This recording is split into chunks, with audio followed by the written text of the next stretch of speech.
अब इस वक्त मेरी इत्तला ये है कि ईरान की तरफ उसके हमले की तैयारी जो है तकरीबन मुकम्मल हो गई। ये वो सूरत हाल है जिसके अंदर मुझे लगता है कि अगले कुछ शायद घंटों के अंदर शायद ईरान जो है बहुत बड़ा, अब कल मैंने आपसे कहा था रिवोल्ट हो जाए वहां पे कि ईरान में हमला जो है वो अब किसी ना किसी एयरपोर्ट से होगा।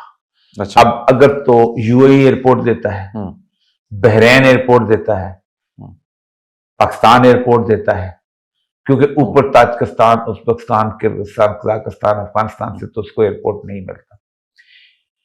कुवैत एयरपोर्ट नहीं देगा, इस तरह की सूरत। बहरीन का उनका अपना बेस मौजूद है, कि अमेरिका का बेस मौजूद है। ये लैंड बेस से होगा, क्योंकि सी आपको क्लियर करना पड़ेगा for the transportation of the oil. और अगर आप नहीं चाहते कि ये बंद हो जाए तो ये और मसला होगा कि यूएई बंद हो जाएगा, फिर तो गजा का रास्ता रह जाएगा। उनके लिए एक बहुत बड़े कंट्री में बेस चाहिए, जिसके पास एक बहुत बड़ी स्टैंडिंग आर्मी मौजूद हो और न्यूक्लियर पावर भी हो, और हम तैयार भी हैं। और अल्लाह करे कि हम इस चीज को अवॉइड कर जाएं। सही। उसकी वजह यह है कि इस सारे सिनेरियो के अंदर जो इस वक्त अलूफ है मुल्क, जिसने अपने आप को बचाया हुआ है, वो कौन सा मुल्क है?